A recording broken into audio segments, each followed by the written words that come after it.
أعوذ بالله من الشيطان الرجيم. بسم الله الرحمن الرحيم. لا أقسم بيوم القيامة ولا أقسم بالنفس اللوامة.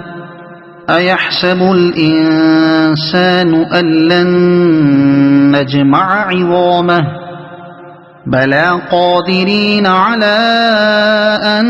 نسوي بنانه بل يريد الإنسان ليفجر أمامه يسأل أيان يوم القيامة فإذا برق البصر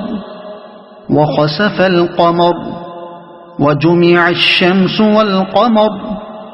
يقول الإنسان يومئذ أين المفر كلا لا وزر إلى ربك يومئذ المستقر ينبأ الإنسان يومئذ بما قدم وأخر بل الإنسان على نفسه بصيرة ولو ألقى معاذيره لا تحرك به لسانك لتعجل به إن علينا جمعه وقرآنه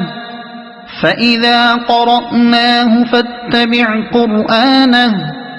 ثم إن علينا بيانه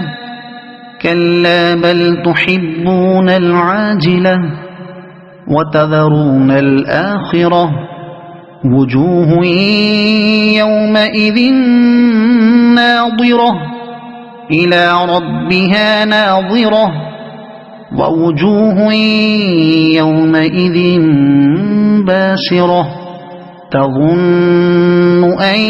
يفعل بها فاقرة كلا إذا بلغت التراقي وقيل من راق وظن أنه الفراق والتفت الساق بالساق إلى ربك يومئذ المساق فلا صدق ولا صلى ولكن كذب وتولى ثم ذهب إلى أهله يتمطى أولى لك فأولى ثم أولى لك فأولى أيحسب الإنسان أن يترك سدى ألم يك نطفة من مني يمنى ثم كان علقة فخلق فسوى فجعل منه الزوجين الذكر والأنثى أليس ذلك بقادر على أن يحيي الموتى صدق الله العظيم.